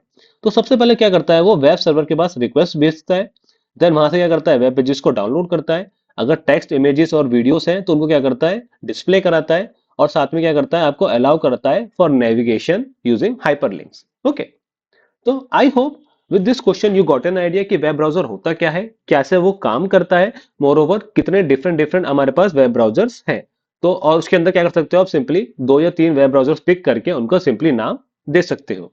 Okay, so with that question we have come to the last question of our paper. Question number 13 is saying Galaxy Provider Limited is planning to connect its office in Texas, USA with its branch in Mumbai. तो कोई एक company है आपकी Galaxy provider, उसके आपके पास दो office है, एक टेक्सास में यूएसए के अंदर और दूसरे क्या है उसकी मुंबई में एक ब्रांच भी है। मुंबई ब्रांच के अंदर उसके पास क्या है, तीन ऑफिस है जो तीन ब्लॉक्स के अंदर है। ठीक है, at some distance from each other for different operation. Admin हो गया, सेल्स हो गया और अकाउंट्स हो गया। तो उसके तीन ऑफिस कौन कौन से हो गए, एडमिन, सेल्स एंड अकाउंट। तो क्या करना है आपको, as a network consultant you have to suggest the best network related solutions for the issues problem raised in A to D. तो आपको चार सब प्रॉब्लम्स दे रखी है, क्या करना है आपको, उनको आंसर करना है। ठीक है, keeping in mind the distance between various locations and other given parameters. Okay, तो लेआउट दे रखा है आपको मुंबई ब्रांच का, उनके बीच में डिस्टेंस दे रखी है। एडमिन टू सेल्स कितनी दे रखी है, 300 metre. Sales block to accounts block 175 metre. Admin block to 350 metre and Mumbai to Texas head office के बीच में 14,000 kilometre. Okay, now let's see the question. Moreover आपको बता रखा है कि कितने नंबर ऑफ कंप्यूटर्स किस ब्रांच के अंदर इंस्टॉल है। तो एडमिन ब्लॉक के अंदर कितने हैं, 255, अकाउंट्स के अंदर 75, सेल्स के अंदर 30 and so on so fourth. Okay, so with that information, let's see the first part of it. It is saying it is observed that there is a huge data loss during the process of data transfer from one block to another. Suggest the most appropriate networking device out of the following which needs to be placed along the path of the wire connecting one block office with another to refresh the signal and forward it ahead. That means it is saying कि जो distance ज्यादा होने की वजह से क्या हो रहा है, आपका सिग्नल लॉस हो जा रहा है। तो ऐसी कौन सी नेटवर्क डिवाइस है जो क्या करेगी, मेरे सिग्नल को रिफ्रेश करेगी और फर्दर फॉरवर्ड करेगी। So for that we can use repeater. तो रिपीटर जनरली क्या करता है, 80 मीटर की डिस्टेंस पे लगाया जाता है, सो दैट जो आपका सिग्नल लॉस होने वाला है उसकी लॉस होने से पहले क्या करो, आप उसको रिफ्रेश कर दो और साथ में क्या करो, आगे फर्दर फॉरवर्ड कर दो। तो इस केस में repeater would be the best choice for this kind of task. Now it is saying which hardware networking device out of the following will you suggest to connect all the computers within each block? So it's up to you. First of all, since these are in the close proximity, so what you can do, switch. क्योंकि क्या हो रहा है, आपकी जो branch है, आपकी जो मुंबई ब्रांच है वो क्या कर रही है, एक खुद का नेटवर्क फॉर्म कर रही है। तो सिंगल नेटवर्क के लिए you can use switch. However, in order to connect Mumbai branch to let's say Texas branch, in that case you need to use router. But in case of Mumbai branch, what you need to do, or even in each block what you need to do, you can go for switch. Okay, even आप चाहते तो router भी लिख सकते थे, but इस case में switch would be the most appropriate network device. Okay, now let's see the C part of it. It is saying Which service protocol out of the following will be most helpful to connect live interactions of employee from Mumbai branch and their counterparts in Texas? तो for that we can have voice over internet protocol जो क्या कर रहा है आपको lively क्या कर रहा है अलाउ करेगा to connect the interactions of Mumbai branch with Texas. तो बेसिकली जितने भी व्हाट्सएप कॉलिंग होती है इंटरनेट कॉलिंग होती है स्काइप पे जो वीडियो कॉलिंग होती है वो सब किस पे होती है आपकी वॉइस ओवर इंटरनेट प्रोटोकॉल पे बेस्ड होती है। एफटीपी किस लिए यूज करा जाता है to transfer the file from one network device to another device. SMTP generally क्या होता है same task similar to FTP but in the case of emails. Then triple P क्या होता है आपका पॉइंट टू पॉइंट नेटवर्क होता है जो क्या करता है दो नोड्स को आपस में कनेक्ट करने में हेल्प करता है। Let's see the last part of it. It is saying draw the cable layout to efficiently connect the three offices of the Mumbai branch. तो बेसिकली क्या करना है आपको लेआउट बनाना है based on the given structure of the Mumbai branch. आपको क्या करना है उसका केबल लेआउट बनाना है। See in order to do so we have two option. First based on the number of computers in each block. तो फॉर एग्जांपल एडमिन ब्लॉक के अंदर कितने 255 ब्लॉक्स हैं। तो सारे ही जो सिस्टम्स हैं उनको क्या करो आप एडमिन ब्लॉक से कनेक्ट कर दो। दैट मीन्स एडमिन को क्या बना दो आप बेसिकली काइंड ऑफ सर्वर बना दो और अकाउंट्स और सेल्स क्या बना दो उनका क्लाइंट बना दो। यानी कि आप एक स्टार टोपोलॉजी बना दीजिए इसके अंदर सेंट्रल जो हब है आपका उसे क्या बना दो आप एडमिन ब्लॉक को बना दो। मोर ओवर क्या कर सकते हो आप based on the distance you can work it. कैसे for example once again I draw this admin block हो गया आपका सेल्स हो गया और यहाँ पे क्या हो गया आपका अकाउंट्स ब्लॉक हो गया। Now based on the distance also you can make a cable layout. तो सेल्स तो सबसे पहले आपको क्या करना है आपको मिनिमम डिस्टेंस पिक करनी है। तो सेल्स टू अकाउंट्स कितनी है आपकी 175 metre. Okay then next minimum distance कितनी है आपकी 300 which is admin to sales block. This in this case it become 300 metre. Okay so this is also one of the alternative cable layout based on the efficient utilization of distance। तो paper के अंदर आप कोई भी cable layout बना सकते हो। Okay, so with this particular question, we have completed our paper. While watching this video, if you feel कि किसी क्वेश्चन के अंदर आपको कोई कॉन्सेप्ट समझ में नहीं आया है, तो my suggestion would be to please comment down question number and along with your doubt कि इस क्वेश्चन के अंदर आपका ये डाउट है। So I hope with this particular video आपका मिड टर्म के बाद का जो सिलेबस है, specially database and computer network, वो अच्छे से रिवाइज हो गया होगा। So with that note, I'll just wrap up this video. I hope this video is worth your time. Okay guys then, thanks for watching. Have a good day.